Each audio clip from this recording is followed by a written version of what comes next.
How about another story? And this one, I'm sure my granddaughters will like. It is The Little Mermaid. See Ariel and Flounder and Sebastian. Ooh, let's listen.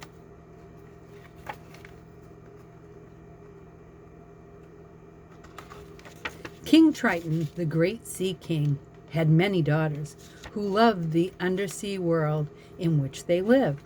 But Triton's youngest daughter, Ariel, dreamed of the world above the water's surface, the world of humans. Although her father warned her never to go there, Ariel disobeyed him and went up to the surface quite often. Ariel and her friend Flounder liked to visit Scuttle, the seagull.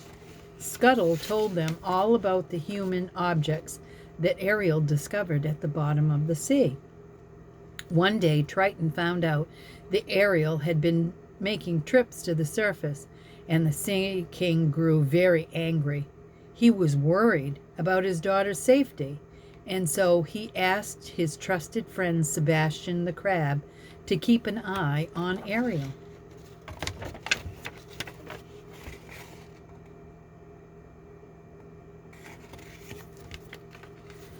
A few days later, Ariel noticed a ship sailing way up on the surface of the water. Humans, said Ariel, swimming quickly towards the ship. Oh no, cried Sebastian, as he and Flounder swam after her.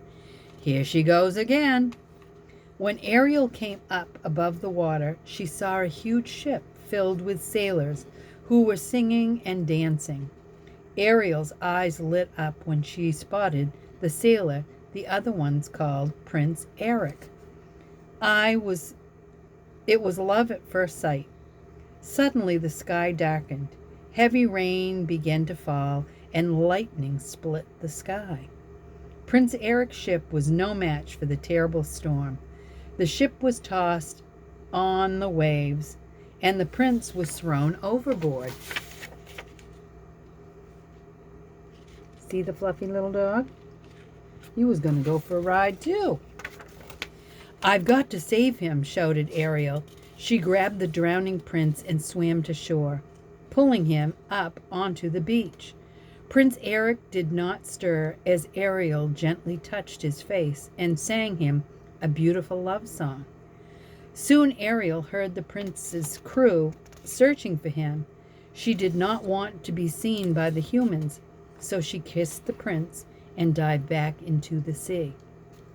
Prince Eric awoke to find Sir Grimsby, his loyal steward, at his side.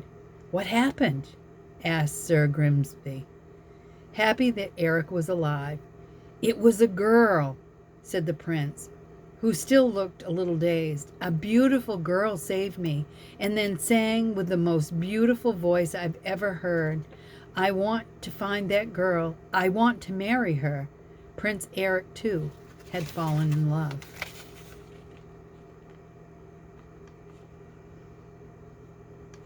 There's Mr. Grimsby.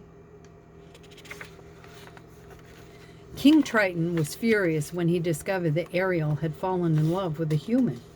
He rushed to the grotto where Ariel kept her collection of human treasures. The little mermaid tried to reason with her father. Daddy, I love him, she cried. I want to be with him. He's a human, a fish eater. Triton shouted, no.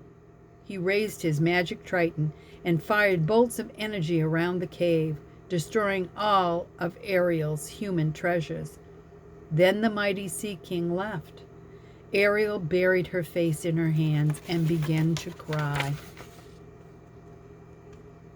Look at that. All that bolts of energy. Meanwhile, not far away, evil forces were at work in the undersea kingdom. Ursula, the sea witch, who had tried once before to overthrow Triton, was looking for a way to take over. Through her crystal ball, she could see Ariel crying, and an idea came to her. I can get to the Sea King through his daughter, she realized. Ursula sent her slimy eel servants, Flotsam and jetsam to Ariel's grotto. There, they convinced the little mermaid that Ursula could help her to get her beloved prince. Ariel was so upset that she ignored Sebastian's warning and swam off with Flotsam and Jetsam to meet with the sea witch. Ooh, she's scary looking. Look at the eels. They are slimy.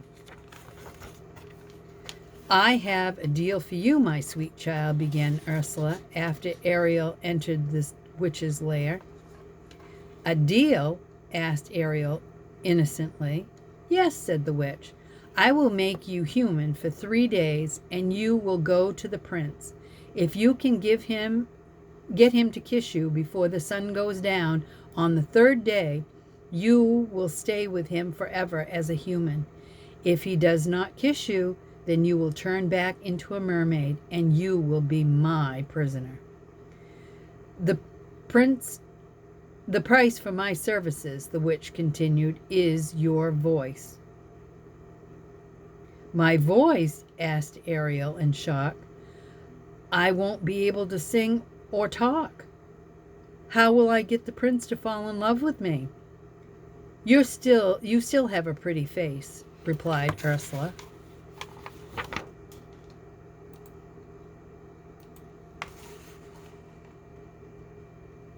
She really is creepy.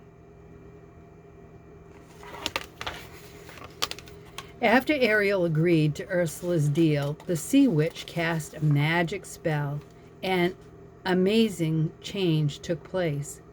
Ariel's voice flew from her body and was captured in the seashell around Ursula's neck. Ariel then lost her tail, grew legs, and became a human. When she went in search of the prince, Ariel was helped ashore by her friends. She tried to speak to them, but no sound came out at all. A short while later, Ariel saw Prince Eric, who had been lovesick for her ever since he had heard her sing. At first, the prince thought he recognized Ariel as the girl who had rescued him. But when he learned that she couldn't speak, he knew he was wrong. Prince Eric felt sorry for Ariel, who needed help and a place to stay, so he took her back to his castle.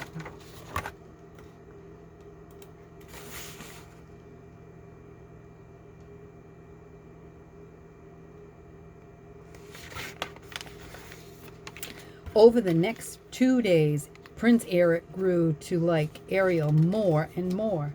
During a romantic boat ride, Eric was about to kiss Ariel when Flotsam and Jetsam overturned the boat. That was too close for comfort, said Ursula, who was watching in her crystal ball. I'll have to take matters into my own hands. Then the sea witch drank a magic potion and changed herself into a beautiful young maiden. On the morning of the 3rd day, there was great excitement throughout the kingdom.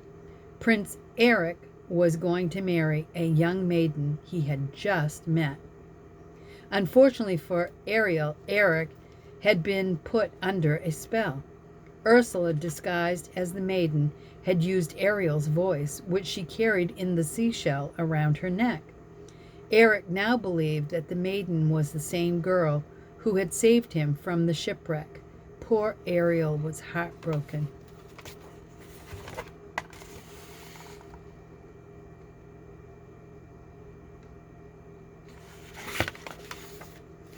The wedding ceremony was to take place on Prince Eric's new boat. Scuttle the seagull flew over the boat just as the bride passed in front of a mirror. Her reflection was that of the sea witch. Scuttle realized that the prince was being tricked, and he rushed off to explain it to Ariel and the rest of her friends. Sebastian quickly formed a plan. Flounder helped Ariel get out to Eric's ship, and Scuttle arranged for some of his seagull friends to stall the wedding. I'm going to tell Triton about this, said Sebastian. Prince Eric and the maiden were about to marry when a flock of seagulls, led by Scuttle, swooped down on the bride, who screamed in the sea witch's voice. Ariel climbed on board just as Scuttle knocked the seashell containing Ariel's voice from around the maiden's neck. The shell shattered, and Ariel's voice returned to her. She doesn't look very pretty in that picture.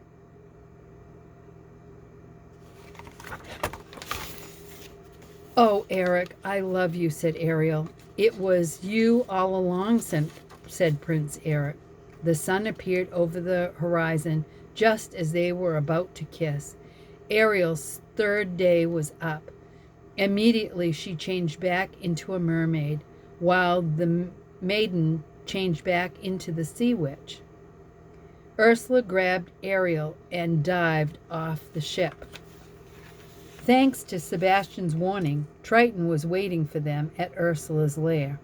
"I'll let your daughter go in exchange for you," cried Ursula. Triton agreed, and he became Ursula's prisoner. She now had his magic Triton and control of the undersea kingdom.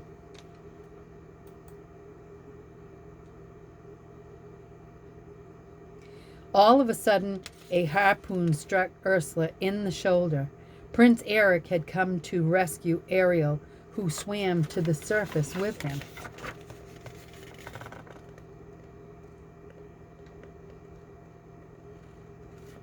There they go, diving in the water. Whoa.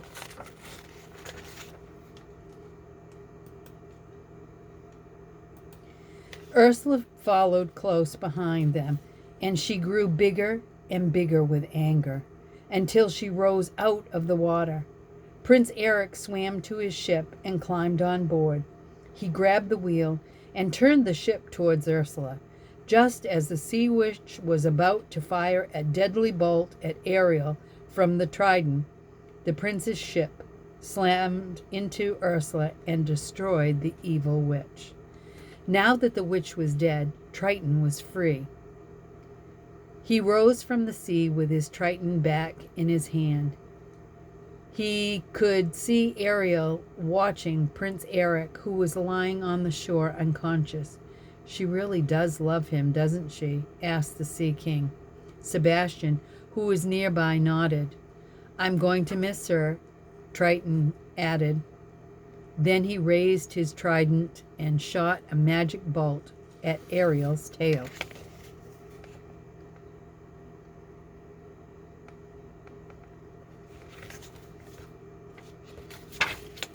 The Little Mermaid's tail disappeared, and once again she had legs. Ariel was now a human. Prince Eric awoke in time to see his beloved Ariel running onto the shore. He kissed her, and they were married that day.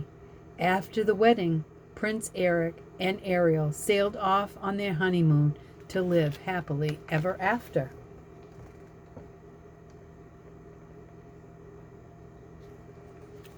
That was a nice story.